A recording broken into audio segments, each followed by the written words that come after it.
ঘরোয়া chicken biryani. 1 KG chicken নিয়ে এসে ভালো করে ধুয়ে নুন হলুদ মাখিয়ে রেখেছিলাম প্রায় 1 ঘন্টা। তারপর আলুগুলো বিরিয়ানির মতন কেটে ভেজে নিয়েছিলাম।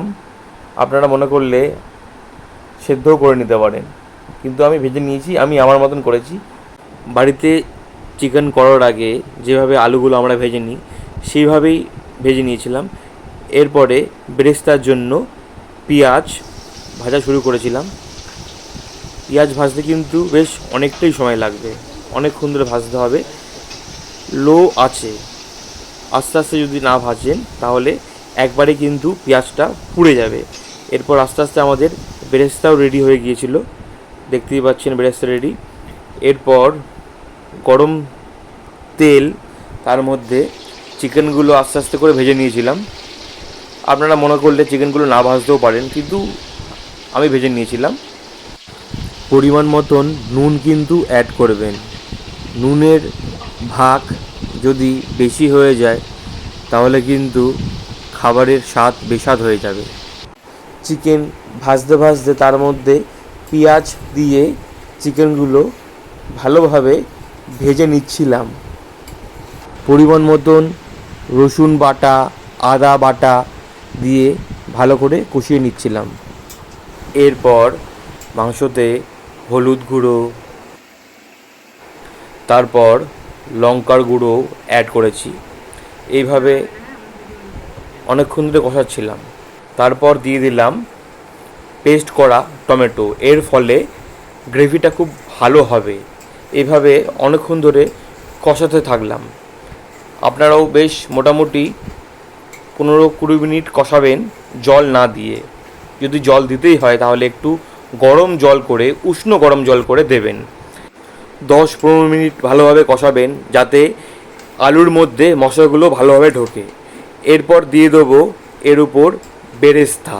দেখুন দিচ্ছি, আকাশ থেকে পড়ছে বেরেস্তা। তারপর অনেকক্ষণ কষানোর পর দিয়ে দিলাম বিরিয়ানির মশলা। এরপর জল গরম হয়ে গিয়েছিল, তার উপর দিয়ে দিলাম গোটা গরম মশলা।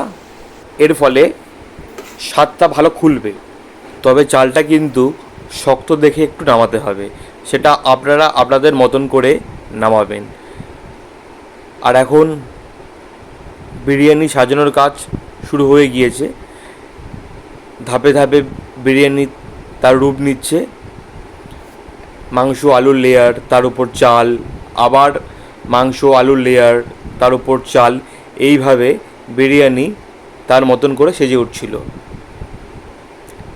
তার মধ্যে দিয়ে দিয়েছিলাম ঘি, দিয়ে দিয়েছিলাম হচ্ছে দুধের সাথে মিশিয়ে রাখা কেওড়া জল, গোলাপ জল, আতর, কেশর, সমস্ত কিছু একটা ব্যাটার বানিয়ে বিরিয়ানির উপর এক একটা লেয়ারের উপর এইভাবে ছড়িয়ে দিচ্ছিলাম।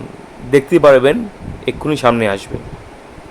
তো যখনই এগুলো করবেন বাড়ির দরজা জানলা কিন্তু বন্ধ করে রাখবেন, তা না হলে প্রকৃতির হাওয়ার সাথে এই বিরিয়ানির গন্ধ চারিদিকে ছড়িয়ে যাবে এবং আশেপাশের লোকজন আপনার বাড়িতে এসে ভিড় করবে, তখন কিন্তু খুব অসুবিধায় পড়ে যাবেন।